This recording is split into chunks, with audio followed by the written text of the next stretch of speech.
Welcome back. This is East to West, where we keep you up to date on important global issues, highlight Christian movements, and provide a cultural context with a Christian worldview. Our hope is that together we can expand our knowledge and perspective so we can better interact with the world around us. I'm Elgin Nadal. And I'm Josh Benedict.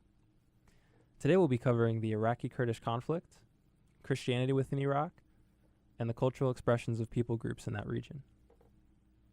Hey, Hey, man. it sounds a little different, doesn't it? A little bit. We Yeah. might have changed a few things up. Yeah. Well, we've been hard at work here. You are now a graduate, which is exciting, and I'm still doing school and whatnot. But we've been trying to balance our schedules. So tell everybody what we've been up to recently. Yeah, well, we, in between the time we're recording this episode and the last one, we're able to have a really fun time on a show, another podcast called the Old Time Podcast Hour with our good friend Matt. And he's one of the funniest guys that we've ever had the privilege of doing something like that with and everything. So I had a blast. Did you have a blast? Yeah, he's a great conversationalist. He's doing a podcast specifically with people, students, or former students of Liberty University School in Lynchburg, Virginia. And so it's really cool because it's very specific. It's got a great niche, and he's really passionate about it. And it's really random stuff, honestly, on his podcast. But it's great conversations ranging from, a social media site where you can post your crushes to a guy who's homeschooled to obviously having us on talking about culture and whatnot. So we had a blast. Yeah, it went from some Liberty stuff that we'd experienced all the way to some breaking down cultural identity and different things like that. Yeah. And that was your group identity. So that was a lot of fun. It was a little long, but it was great. Oh, it was a long. We will be posting it on Facebook, and so definitely check that out. Yeah. So also, you might have noticed the new music that I alluded to. Your man, LJ Nadal, whipped that up. Yeah. Well, you got to try new things. Yeah. but with the whole new things, we also have slightly tweaked this episode. You're gonna find that out real shortly. Nothing big with it, but we really wanted to streamline our episodes so they were more in sync. We have obviously the focus segment, which talks about a current event. That's pretty much going to stay the exact same. Nothing's going to change. We'll cover current event, give a Christian perspective, a biblical worldview, and then we're going to dive into the full view segment, which has been my segment, and that focuses on Christian movements around the world. But specifically with that, we're trying to keep the entire episode centering on one area of the world. So obviously today is the Iraqi-Kurdish conflict, and so in the Christian movements that we're going to look at, it's going to be specific to Iraq. And then as well for our big picture segment, it's going to be focused on Iraq. And so, LJ, how about you explain what's going to be slightly different about your segment with the big picture? Sure. With all this new stuff we're doing with the podcast, one of the things that's going to change with my segment, the big picture, is we're going to go away from arts and entertainment from a Christian worldview and really try to focus it in, like you said, into a specific area, into a specific country or whatever we're focusing on in the focus segment and the full view segment, really streamlining everything and giving you the cultural perspective. So still looking through the arts world, but giving that perspective through that specific culture or part of the world that we're focusing on in this episode. That's kind of where we're kind of transitioning to. That's where I see my segment transitioning to. And I'm Very really excited. Yeah. Yeah, hey, yeah, Jinx. absolutely. So this is our focus segment, where we take a current event in the world and discuss the circumstances that are unfolding. Today we're focusing on the Iraqi-Kurdish conflict, and that has really resulted from ethnic tensions. Yeah, and we kind of talked about this in episode 2. If you haven't had a chance to check it out on Facebook. We're dealing with the ethnic conflict in Myanmar and the Rohingya Muslim people group. And we really, I don't know about you, but I feel like both of us are kind of burdened for ethnic tension and seeking reconciliation. There's always, there's racial tensions in our own country, and there's ethnic tensions around the world. For sure, yeah. So we're going to talk about the most current events that you might have seen in the news in the last few months, and then we're going to go back in time a little bit and look at the historical events that kind of led up to the current events. So actually in the news, it's kind of calmed down a little bit, but in September of 2017, there was actually a vote for Kurdistan independence in Baghdad. So obviously Iraq is a country in the Middle East, and there's a very large people group there called the Kurds. And in September, there was a vote for Kurdistan independence. The Kurds want to be their own people group. There's millions of people around the world. It's actually the largest ethnic population without their own nation state, which is very unique. So they voted for independence. It passed, but since they're not an official state, the actual capital of Iraq, Baghdad, actually had an international travel ban in December for Erbil, which is their alleged capital, and then Sulaymaniyah, which are two main Kurdish airports in the Kurdistan region. And so hopefully they're going to be lifted sometime in 2018. But that kind of really brought ahead a lot of emotional and ethnic tension that's been built up for over years. There is some positivity in 2018. Iraq's Prime Minister Haider al-Abadi, and we're going to work our best on these pronunciation of names and do the best for respecting them, but they are difficult for us in English.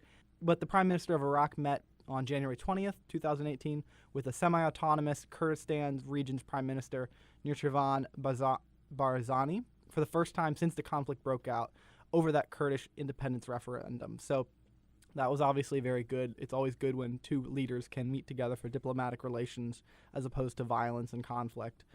But the Kurdistan regional government, airports, and different border crossings have come under control of the authorities since this referendum, since this vote for independence. So let's just share with everybody a little bit about the events that have led up to the circumstances that unfolded with this actual vote for independence, LJ. Yeah. And to go into this region of Iraq, you really have to start with really thousands and thousands of years. It's an ancient culture. Kurds have lived in Iraq for over 4,000 years and have had to share kind of their region with a few other ethnic groups around thousands and thousands of years. So there have been these conflicts that are very deep-rooted. And giving you guys a timeline going down, starting in 1920, a major event was the Treaty of Sevres, which was signed by the Ottoman Empire, which actually provided a Kurdish state and was subject to the agreement of the League of Nations. So this is in 1920 and sort of the first step in the direction of Kurdistan independence or giving them a state of their own. And then a year later, the Iraqi monarchy was established. Yeah, and so this happened right after World War I, so that's why you're seeing terms like the Ottoman Empire. Obviously, we now know the League of Nations no longer exists, so that was a failed political attempt of diplomacy. Now we have the United Nations. So in 1921, like LJ said, a monarchy is established for Iraq, but the Treaty of Sevres is really ignored, and there is no Kurdish nation state established. And so years go by, there's uprisings throughout those years, but in 1958, a new Iraqi constitution goes in place, and there's some form of democracy there. But finally, in 1970, the Kurds are granted autonomy, which is very big. Kurdish is actually recognized as an official language. And so Arab and Kurdish are both listed as nationalities, and Arabic and Kurdish are the two languages there. Yeah, and then in 1980, we have the Iran-Iraq War, and one of the main parties worked closely with Iran. In 1988, the Anfal campaign against the Kurds, when chemical bombs were used in Halabja, which 1.5 million Kurds had to flee, and there was a genocide by Saddam Hussein. So they were basically massacring Kurds. In 1994 to 1997, there was a civil war where two Kurdish parties were involved. In 2005, major new discoveries of oil in the northern Iraq were made. They began to export in 2009. So then we have a movement more towards a little bit more civility, a little bit more economic productivity. But even that came to a head in 2014 with... Yeah, and everybody knows what we're about to say now, or I hope you do, is the fact that ISIL came... ISIL and then ISIS, yeah. Yeah, a lot of fear in the world. I know it just seemed like they were just taking over everywhere in the Middle East, and every single terrorist attack seemed to be being claimed by ISIS. But thank goodness it seems like ISIS is on the fade. We will see. Only time will tell whether or not another extremist organization rises to power. We pray and we hope not. Because I think it was ISIS even came up as a response to a vacuum that was forming in that area.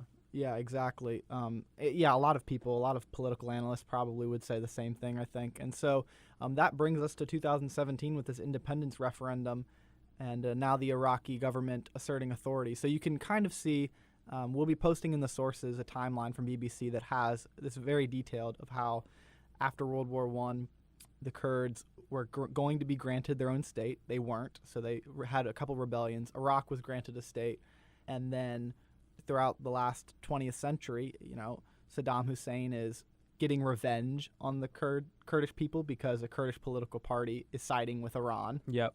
So it's kind of awkward when your people inside your country are siding with another country, and who see themselves as an independent kind of state from the country as well. Yeah, and I think it's really important. If you go to a map and you look at Iraq, it's touching Turkey in the northern parts, Iran to its east, and then to the west, Syria. These Kurdish people, as we said, are the largest ethnic group in the world without their own nation state. Over 25 million people worldwide.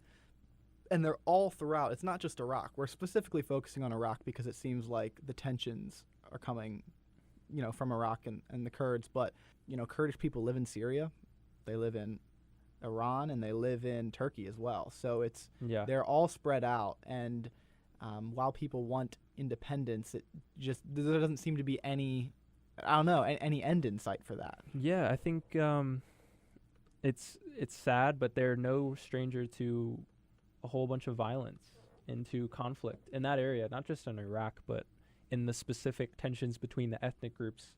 And Iraq is such a fascinating place because we can really trace a lot of these groups, back to some of the dawn of civilization, the dawn of organized society and everything like that. And religion too. I mean, and empires that have come and gone. And I think that all of these factors are huge, which is so cool because we can look at kind of like we can do a diagnosis, so to speak. Yeah, which we have hindsight. So yeah, because we can look deeper than just like the surface stuff that's been going on recently. Like we have such a rich history to go back into. Yeah, it'll be really interesting to see what happens. I know a lot of people say that the independence movement within the Kurdish people is more likely to happen in Iraq, even though they don't have the most Kurdish people, just because they're a little bit more organized. But that has been their biggest hurdle towards independence. Yeah. I mean, you shared with us that in the mid '90s they had a civil war. They're not even their own country, and they had a civil war. You know what I mean? So there's some lack of structure and organization, and they can't necessarily get on the same page. What I'm about to say next is not necessarily placing the blame somewhere, but it's very important to recognize that not necessarily for all time, but recently some of these problems could at least stem from Western nations drawing boundary lines in the Middle East, because the British came and they started they were mandating different boundaries. They set up the monarchy. Exactly. And so we see that all the time, where the Western nations within World War I and World War II come and they set up boundaries, and hey, we could talk about whether or not they should do that, and that's another discussion for another time. Yeah, we could talk about that. But the reality is that they ignored people groups, and now a people group is in 4 separate nations, and 30 million people want to be put together in a territory that, if they actually were put together, would be the size of France. Yeah, and which is huge. Yeah. You really can't take away some of the blame that comes from what has happened and transpired with all these different superpowers, kind of wanting to draw boundary lines and make deals with the people that are in those countries. And ultimately, I think it comes down to economics and things like that, which are pretty complex to understand. Absolutely. That we're not going to go into on this show. But I mean, you're right, because you shared that there's lots of oil in that place, a very rich oil place. It's so the third. Politics and economics are definitely coming into play. It's the third largest resource of oil, basically, in the entire world. And so you would think that would make them prosperity that would really kind of seep into their society. But it really has been kind of a hotbed for radical terrorism and different and conflicts and wars and different things that have actually really ravaged the area. So I think before we kind of get into more of the analysis of the ethnic tensions, one thing we can acknowledge is that all of these groups have a shared thing in common, which is that they've all suffered tragedies and loss, and they don't want to experience more loss, which probably makes them fight harder. I mean, there's always a saying that people say in believing circles. People sometimes laugh but it's true, because it's cliche, but it's that hurt people hurt people. Oh yeah. You know what I mean? And I've never heard that before. Oh, I've never heard it. Yeah, no, it's very popular. It can get annoying to hear cliches, but it's true.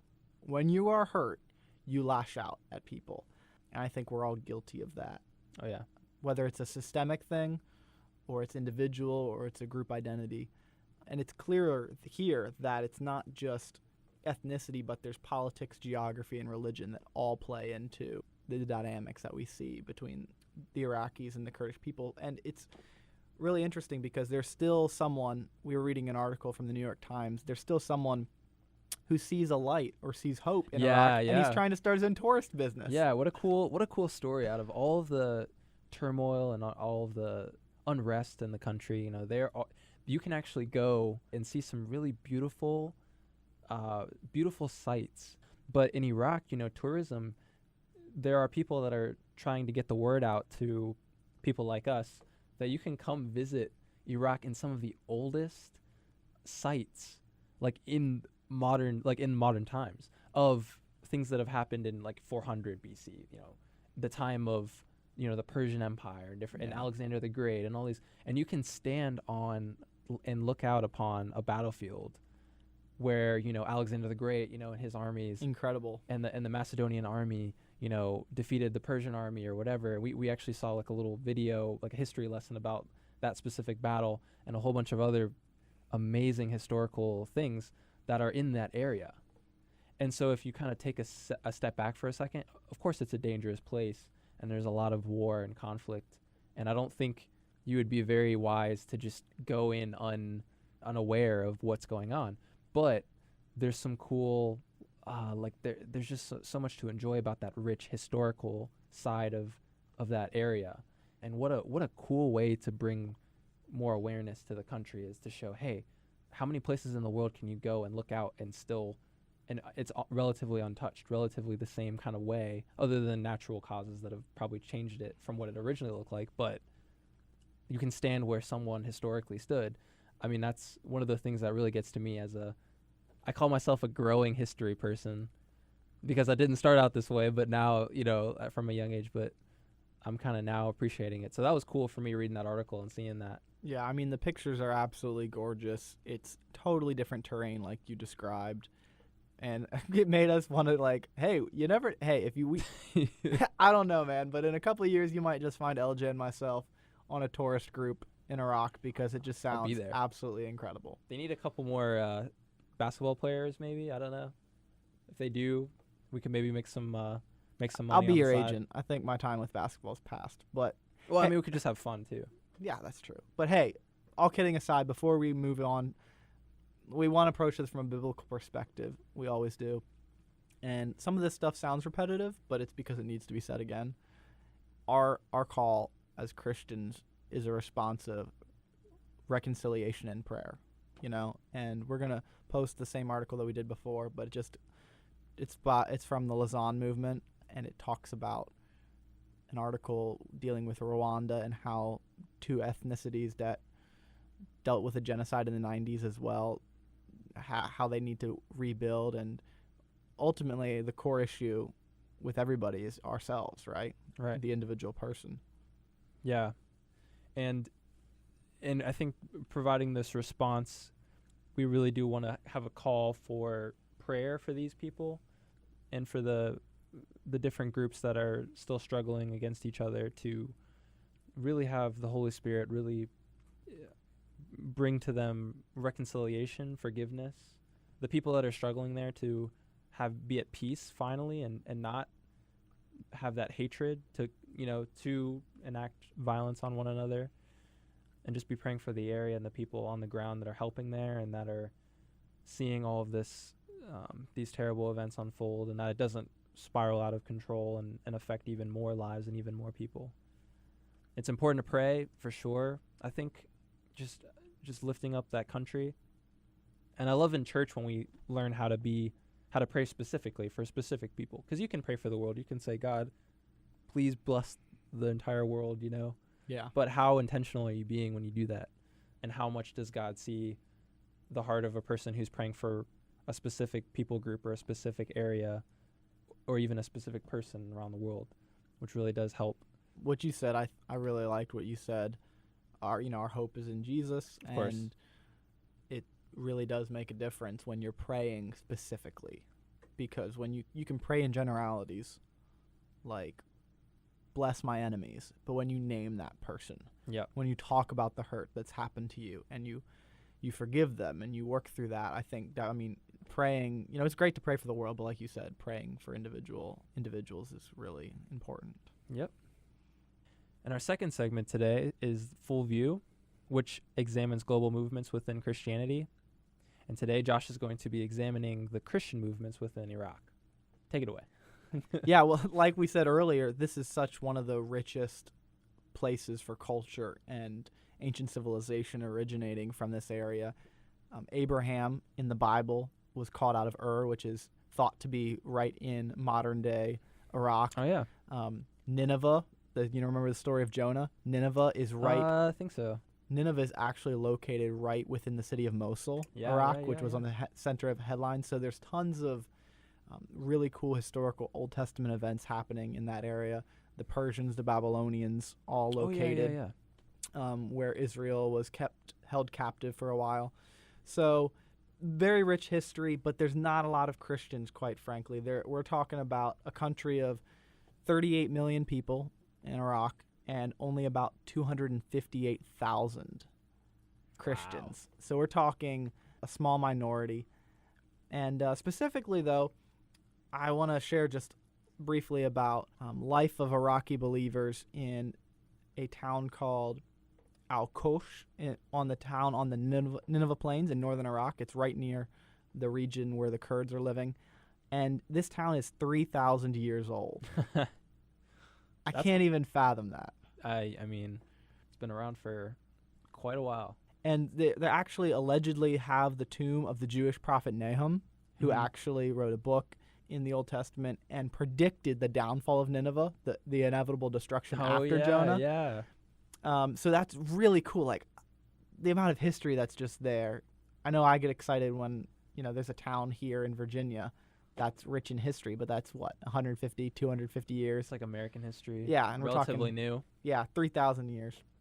But this town is really cool because Laura Yusuf is the first Christian woman to be elected the town mayor in all of Iraq, and the second woman ever in the entire country. And so she is the mayor of that town right now. Really cool. Wow, that's definitely so a cool. progressive, trailblazing woman in politics there. And but that town is caught in the middle. They're still this on-edge sense where there's fear of war from ISIL, and but also militias fighting from the Iraqi army. And so they really, when they're asked who do you care's in power, they say, we don't really care if it's Baghdad, the capital of Iraq, that's in charge, or if it's Erbil, the capital city of Iraqi-Kurdistan, that's in charge. We just want to be safe. And they feel caught in the middle, like they don't know who to be for because they feel like they haven't done anything wrong. Would you say that there's a specific area in Iraq that might be more sympathetic to the Christian side? Like, for example, like you said, the Iraqi-Kurdistan, do you think that would be like a little bit of a better area for Christians, or do you think something closer to the eastern or western side? Maybe not towards the center where a lot of the fighting is happening. Yeah, I don't really think I could speak to a specific area within Iraq. Okay. It is important to note that when we covered persecution in a previous episode, that I referenced Open Doors USA, which is a great reference to list out all the different persecuted nations around the world, and they've recently released their 2018 list, and Iraq is number 8 out of 50 in the top 50. So it's obviously very difficult to be a Christian, to be a believer in Iraq. Though the general vibe that I've gotten from an article that I read from Christianity Today was just talking that in general, Kurds and Christians are courteous to each other because they're both minorities. Okay. So they got this minority effect where, okay, Kurdish people, we want our own country, we can't have it, and Christians, obviously small minority, so they can bond over that, even though they might differ in religion. Yeah.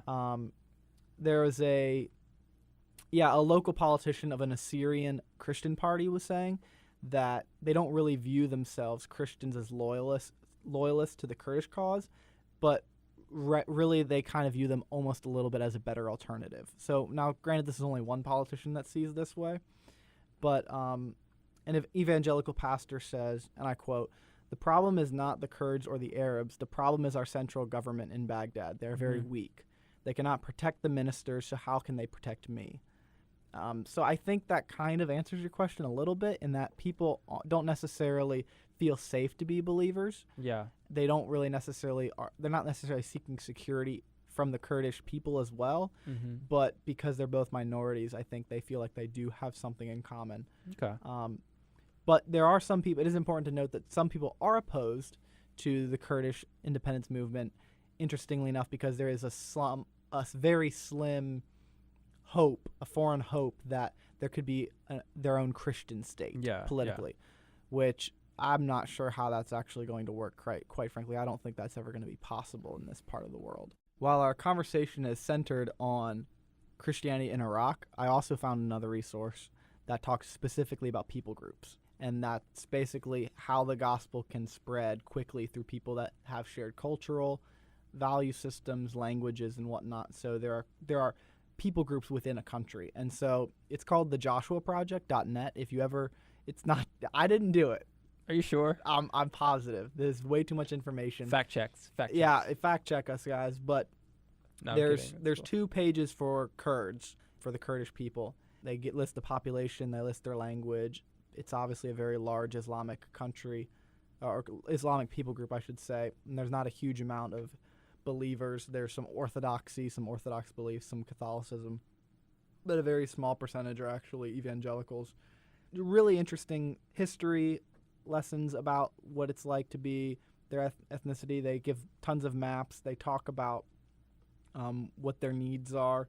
There's tons of health needs that, for humanitarian relief efforts with a war-stricken area, obviously.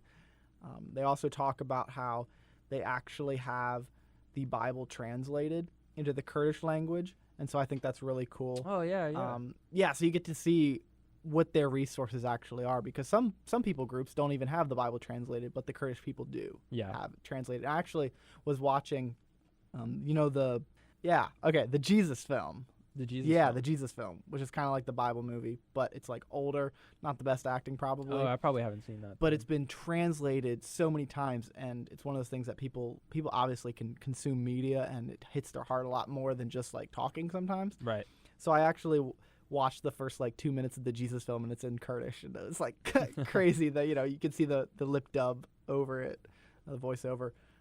Oh, and then lastly, just something off from kind of what I was thinking while you were talking, but how do you think people could get involved with the Christian movements in Iraq, but in specifically maybe these areas, things to get involved over there maybe? Well, I can tell you what not to do.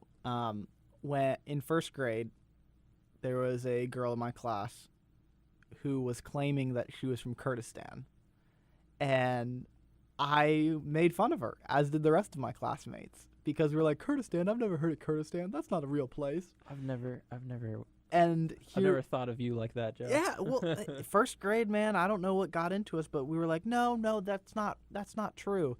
And here we stand corrected. There's obviously no formal Kurdistan. They are an autonomous region, though, in Iraq, and so that's awesome. But I definitely think what you said, if you find somebody that you know that's from Kurdistan or from Iraq or Syria or Turkey or Iran that's Kurdish, get to know them, hear their side of the story. If you another Iraqi, hear their side of the story. Listen. That's going to be the best way to reach people, I feel like. But also, if you want to find humanitarian organizations to get involved in as well, I'm sure there's tons of ways to get involved. Our last segment is called The Big Picture, which seeks to focus on different cultural backgrounds by examining the artwork, craftsmanship, or entertainment, and how we can interact with it. Today, LJ is sharing about the cultural expressions within Iraq. Yeah, welcome back to The Big Picture. Today we have another just really awesome topic to talk about, which, like we talked about a little bit earlier in the episode, going away from what I had originally planned for this segment and looking towards more of streamlining it to the specific country that we're talking about today. And today it's going to be Iraq. So I actually found a really interesting story from Al Jazeera. It's a little bit of an older story, but it is still, I think, something that is really, really interesting to me, and another form of cultural expression that I feel like would be really important to talk about. And the first thing to understand is that Iraq, some of the background, is that Iraq is actually home to thriving arts and literature, which I know, is kind of crazy because all we hear from seemingly from that part of the world is conflict and war and more and more. But no, despite all the political hardships, the expressions still really flourish there, especially in Baghdad, where artistic traditions like ballet, theater, and modern art are actually juxtaposed with more traditional Middle Eastern forms of expression. So, you have the traditional arts from, you would see over here, but then over there you have some other traditional arts and crafts like leather working, copper working, and carpet making. And of course, poetry is also very prominent. And some 20th century poets have actually been known throughout the entire Arabic world from Iraq. And some have even become world renowned. So amid all of the different violent conflicts and turmoil the country's faced, the culture actually in Iraq still remains an incubator for ideas, and ideas about a peaceful, democratic Iraq.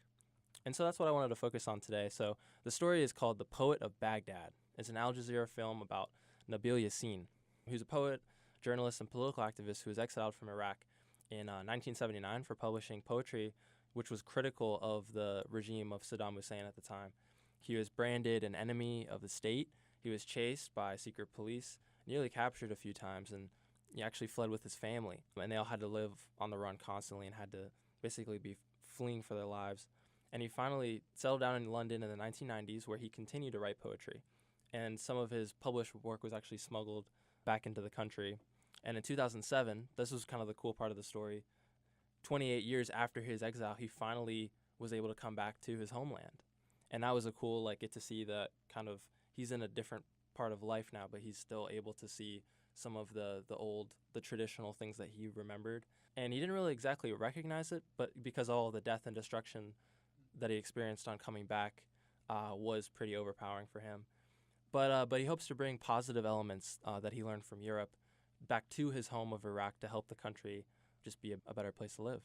So so that's kind of the background, the backstory of it.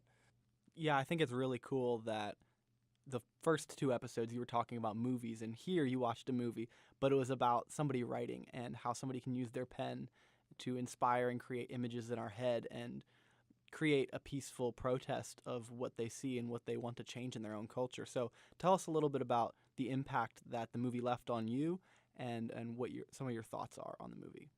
Yeah, first it was just very powerful and emotional and meaningful just to see his story, Yasin's story, which was really an insightful look at the past and present situations in Iraq. You get some of the stuff that we weren't here for, obviously, back years and years and decades in the past, but you also get to see some of the things that we actually remember experiencing on the news and stuff like that, what was going on in Iraq. I also thought that something that impacted me from hearing Yasin's story is sometimes we have to choose between, whether we tell the truth or we get thrown in jail or killed or have our families imprisoned and everything. We have to think about that. How important is our expression? How important is the truth that we hold on to? Because it could end up costing us a lot. And another thing is Yasin, he ultimately chose the ideas of free thinking and open expression of ideas over his own safety. And I think that that's something that not a lot of people would be willing to do. I know I would definitely think twice if my creativity was somehow regulated, how I would respond to that and how much I would try to challenge or try to go against that. And as a poet, which, I'm not huge on poetry, but I haven't actually written, too much myself or anything, but I'm trying to, get better with writing and different critical thinking and things like that. And as a poet, you express your life experiences. It's basically about being a window into into your personal life and everything, so that someone can see how you see the world, which sometimes your personal experience can be really great. And there's poetry that's really light and fluffy, and it's kind of cutesy, so to speak. But Yasin's poetry is more so about the hellish or the darker side to living a life here. And he experienced a lot of just turmoil and struggle, and so that type of poetry is also very important to understand. And lastly, for people like Yasin, poets and people who are trying to change the kind of their society. The future really does hold the promise of a free and open society, but also the original beauty that he remembers, that he's nostalgic for from his home country. And many people in Iraq feel the same way. Many hope that the cultural expressions can dispel some of the hatred in Iraq, but ultimately only time will tell. That was today's Big Picture. Well, that was a great find, LJ, especially to communicate a little bit more of the culture and the sentiments in Iraq right now. We hope you've enjoyed today's discussion and found it relevant in widening your perspective and increasing your global awareness. Like us on Facebook at East to West. You can find out details for the release of our next episode and the sources we used for this episode online. Thanks for listening. We're excited for this journey as together we start vital conversations that can lead to greater partnership in the global community.